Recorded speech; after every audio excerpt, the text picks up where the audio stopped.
ఉద్యోగుల సాధారణ బదిలీలకు ప్రభుత్వం గ్రీన్ సిగ్నల్ ఇచ్చింది. సాధారణ బదిలీలపై నిషేధం ఎత్తివేస్తూ ఉత్తర్వులు జారీ చేసింది. జూలై 5 నుంచి 20 వరకు ఉద్యోగుల బదిలీల ప్రక్రియ కొనసాగనుంది.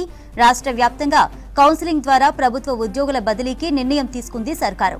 జూన్ చివరి వరకు 2 ఏళ్ల సర్వీస్ దాటిన వారికి బదిలీ అవకాశం కల్పించింది. ఒకే చోట 4 ఏళ్ల సర్వీస్ దాటిన వారికి తప్పనిసరిగా బదిలీ చేయనుంది.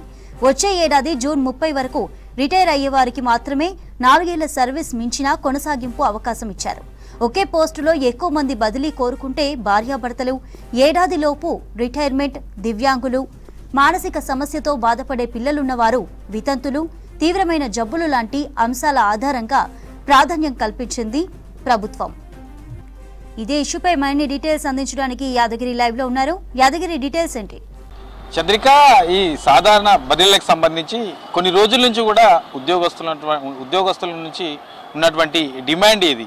సో ఎట్టకేలకు దీనికి సంబంధించి ప్రభుత్వం ఉద్యోగులకు ఒక మంచి కబరే చెప్పిందని చెప్పవచ్చు. ఎందుకంటే ఈ ఉద్యోగుల బదిలీల మీద ఉన్నటువంటి నిషేధము జూలై 5 నుంచి 20 వరకు ఈ బదిలీలు చేసుకోవచ్చు అని చెప్పేసి ఆ నిషేధాన్ని ప్రభుత్వం ఎత్తేస్తూ కొద్దిసేపటి క్రితమే ఉత్తర్వులు జారీ చేసింది.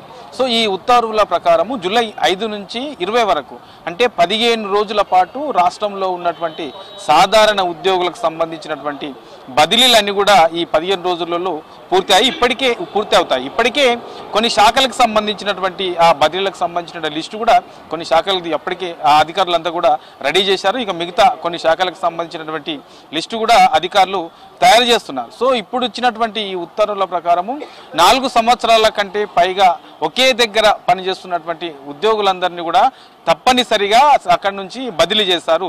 4 సంవత్సరాల లోపు ఉన్న వాళ్ళని కాకుండా 4 సంవత్సరాల పైబడి ఎవరెవరైతే ఒకే దగ్గర పనిచేస్తున్నారో వాళ్ళందరినీ కూడా బదిలీ చేస్తారు. అయితే ఇందులో కొన్ని మినహాయింపులు కూడా ఇచ్చారు. కొంత మెడికల్గా అంటే అనారోగ్యపరంగా ఇబ్బందులు పడుతున్న వారు, తర్వాత స్పౌస్ కేసెస్ ఉన్నవాళ్ళు, ఇట్లాంటి వాళ్లకు ఒకే దగ్గర ఉద్యోగం చేసుకుంటామని చెప్పేసి దరఖాస్తు చేసుకున్న వాళ్లకు కౌన్సిలింగ్ ద్వారా అట్లాంటి అవకాశం కూడా కల్పిస్తామని చెప్పేసి ఈ ఉత్తర్వులో పేర్కొన్నారు. అయితే జూన్ 30 అంటే వచ్చే జూన్ 30 వరకు ఎవరైతే రిటైర్మెంట్కు సంబంధించి రిటైర్మెంట్ అవుతారో వాళ్ళందరినీ కూడా 4 సంవత్సరాలకు పైబడి వాళ్ళు ఉన్నా వాళ్లకు కొంత మినహాయింపు ఉంటుంది.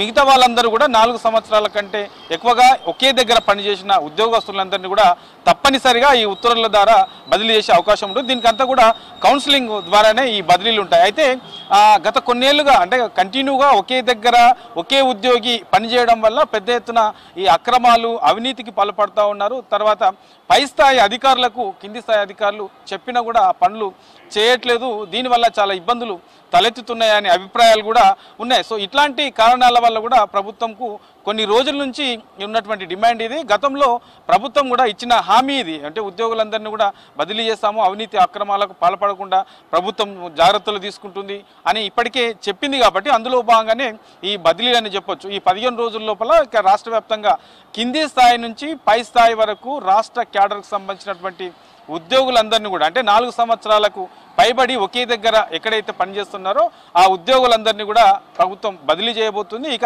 ఇప్పటికే ఇందాక చెప్పుకున్నట్లు కొన్ని శాఖలకు సంబంధించినటువంటి లిస్టు రెడీ అయింది. తర్వాత మరికొన్ని శాఖలకు సంబంధించినటువంటి లిస్టు ఆల్రెడీ రెడీ చేస్తూ ఉన్నారు. కాబట్టి త్వరలోనే దీనికి సంబంధించి కౌన్సిలింగ్ స్టార్ట్ చేసి ఈ 15 రోజుల లోపటినే రాష్ట్ర వ్యాప్తంగా ఉన్నటువంటి ఈ బదిలీలన్నీ కూడా పూర్తి చేస్తారు. Chandrika, right, thank you Yadagiri.